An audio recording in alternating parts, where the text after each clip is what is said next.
చాలామంది ఆహ్, వాళ్ళకి గుండెపోటు వచ్చినప్పుడు కానీ, లేకపోతే వాళ్ళు సీటీ యాంజియోగ్రామ్ చేసినప్పుడు, వాళ్ళ కాల్షియం స్కోర్ చాలా ఎక్కువుందని తెలిసినప్పుడు గానీ, చాలా నిరాశ పడిపోతారు.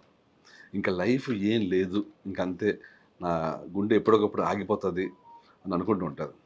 చాలామంది డాక్టర్స్ మీకు అర్జెంట్‌గా స్టంట్ ఎయాలన్నప్పుడు immediately without any doubt stent వేయించేసుకుంటారు. కానీ చాలామందికి తెలియని విషయం ఏంటంటే, ప్లేక్ ఏదైతే మన ఆర్టరీస్‌లో పేరుకుపోతుందో, ఆ ప్లేక్‌ని మనం రివర్స్ చేయొచ్చు. ఈ విషయం చాలా మందికి తెలీదు. ఈ ప్లేక్‌ని రివర్స్ చేయడమే కాదు, అసలు నిజానికి చాలా సందర్భాల్లో స్టంట్ వేయాలి తప్పదు అన్న సిట్యుయేషన్స్‌లో నిజానికి స్టంట్ వేయాల్సిన అవసరం ఉండదు. ఎందుకు స్టంట్ వేయాలనుకుంటారండి అంటే ఈ ప్లేక్ అనే దాన్ని రివర్స్ చేయలేం. ఫర్ ఎగ్జాంపుల్ ఇప్పుడు ఇది 70% ప్లేక్ ఫిల్ అయిపోయింది. 80% ఆర్టరీ బ్లాక్ అయిపోయింది. కాబట్టి స్టంట్ వేయాలి అని డాక్టర్స్ అంటే మనం భయపడి వేయించేసుకుంటాం. కానీ 70% ప్లేక్ ఫిల్ అయినా కూడా దాన్ని బ్యాక్ తీసుకురావచ్చు. 80% ప్లేక్ ఫిలప్ అయిపోయినా కూడా 80% బ్లాక్ ఉన్నా కూడా ఆ బ్లాక్‌ని తగ్గించొచ్చు అనేది తెలిస్తే నిజానికి ఎవరు స్టంట్స్‌కి వెళ్ళరు. స్టంట్స్ వేయించుకోరు. చాలా సందర్భాల్లో ఎమర్జెన్సీ అయితేనే తప్పించి నిజానికి స్టంట్స్ వేయరు. ఎందుకంటే స్టంట్స్ వేయాల్సిన అవసరం లేదు. ఎమర్జెన్సీ అయితే తప్పించి. ఎందుకని? ఇప్పుడు కొన్ని సిట్యుయేషన్స్ ఉంటాయండి. అంటే ఇంకా ఒక హార్ట్ అటాక్ వచ్చేసి, కార్డియాక్ అరెస్ట్ వచ్చేసి స్టేజ్ వస్తుంది. ఇంకా ఆ టైంలో గాని మనం ఒకవేళ స్టంట్ వేయలేదంటే, ఆ మనిషి ప్రాణానికే ముప్పు అన్నప్పుడు తప్పకుండా స్టంట్ వేయాలి.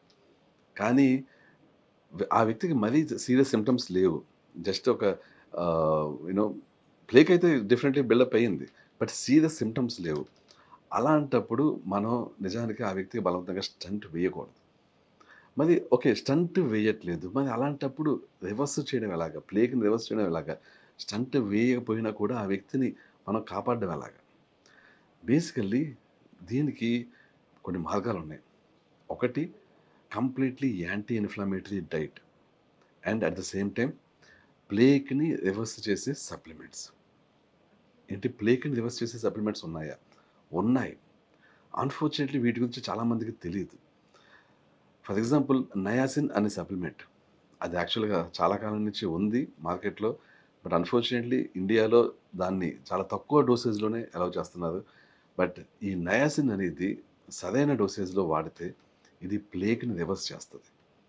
నిజానికి ఇప్పుడంటే స్టాటిన్స్ వాడుతున్నారు కొలెస్ట్రాల్‌ని కంట్రోల్‌లో పెట్టడానికి, కొలెస్ట్రాల్‌ని తగ్గించడానికి. కానీ ఒకప్పుడు నయాసిన్‌ని ఈ కొలెస్ట్రాల్‌ని తగ్గించడానికి వాడేవారు. బట్ అలాంటి నయాసిన్ ఏదైతే కొలెస్ట్రాల్‌ని తగ్గించడానికి వాడేవారో మొత్తం వరల్డ్ వైడ్‌గా దానివల్ల చాలా మందికి అసలు హార్ట్ అటాక్స్ వచ్చేవి కాదు. స్ట్రోక్స్ వచ్చేవి కాదు. చాలామంది చాలా హెల్తీగా ఉండేవారు. బట్ స్టిల్ నయాసిన్‌ని ఇప్పుడు వాడడం మానేసి స్టాటిన్స్‌ని వాడుతున్నారు. ఎందుకని అంటే నయాసిన్ వాడితే డయాబెటిస్ వచ్చే ఛాన్సెస్ ఉంటాయి. లివర్ పాడయ్యే ఛాన్సెస్ ఉంటాయి అని చెప్పి దాని సైడ్ ఎఫెక్ట్స్ ప్రొఫైల్ చూపించి భయపెట్టి దాన్ని డిస్కంటిన్యూ చేశారు. బట్ నిజానికి సైడ్ ఎఫెక్ట్స్ అనేవి స్టాటిన్స్ కూడా ఉంటాయి. బట్ సమ్‌హౌ స్టాటిన్స్ విషయంలో సైడ్ ఎఫెక్ట్స్‌ని ఎవరు కూడా హైలైట్ చేయట్లేదు. సో, స్టాటిన్స్ హైలైట్ చేయకుండా స్టాటిన్స్‌ని వాడుతున్నారు. నయాసిన్ మాత్రం హైలైట్ చేసి నయాసిన్‌ని డిస్కంటిన్యూ చేశారు. బట్ నిజానికి నయాసిన్ అనేది వాడితే హార్ట్ అటాక్స్, స్ట్రోక్స్ రాకుండా చాలా చాలా హ్యాపీగా, ఈజీగా తప్పించుకోవచ్చు. అయితే ఏవైతే నయాసిన్‌కి సైడ్ ఎఫెక్ట్స్ ఉన్నాయని చెప్పారో వాటిని చాలా ఈజీగా అధిగమించొచ్చు. For example one of the side effect ఏంటి అంటే నయాసిన్ వాడితే లివర్ టాక్సిక్ అవుతది.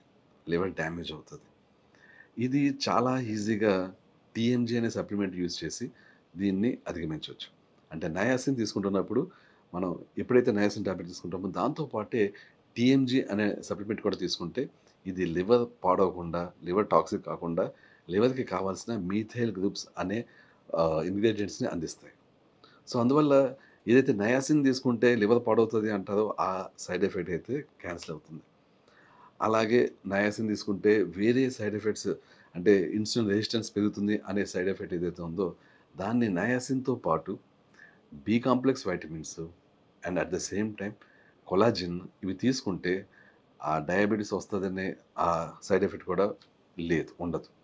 అంటే నయాసిన్ వల్ల ఏవైతే సైడ్ ఎఫెక్ట్స్ అని చెప్తున్నారో వాటన్నిటిని కూడా మనం టీఎన్జీ బి కాంప్లెక్స్ అండ్ కొలాజన్ తీసుకోవడం ద్వారా కంప్లీట్లీ క్యాన్సిల్ అవుట్ చేస్తున్నాం. కాబట్టి ఈ కాంబినేషన్లో కానీ మీరు తీసుకుంటే ఈ సప్లిమెంట్స్ని, ఇది మీ ప్లేక్ని స్లోగా రివర్స్ చేస్తూ ఉంటుంది. రివర్స్ చేస్తూ అది మీకు అసలు heart attack and stroke risk లేకుండా చేస్తుంది. వితిన్ ఫ్యూ మంత్స్‌లో మీ కాల్షియం స్కోర్ కన్సిడరబుల్లీ తగ్గుతుంది. ఏవైతే మీకు బ్లాక్స్ 70%, 80% అని చెప్పారో అవి మెల్లిగా తగ్గుతూ వస్తాయి. 50, 40 అలాగా తగ్గుతూ ఉంటాయన్నమాట. సో, ఏదైతే మీకు తప్పదు స్టంట్ అంటారో, అదే మీరు ఒక 1 ఇయర్ ఈ ప్రోటోకాల్ మీద ఉండి, ఈ సప్లిమెంటేషన్ మీద ఉండి, మీరు మళ్ళీ సీటీ గాని సీటీ కొలెన్ యాంజియోగ్రామ్ చేయించుకుంటే, మీకు అప్పుడు చాలా బావుంటుంది మీ రిపోర్ట్ అండ్ మీకు స్టంట్ అవసరం లేదని చెప్తారు అప్పుడు డాక్టర్స్. ఎందుకు? మీ బ్లాక్స్ రివర్స్ అయ్యి ఉంటాయి. మీ కాల్షియం స్కోర్ తగ్గిపోయి ఉంటుంది.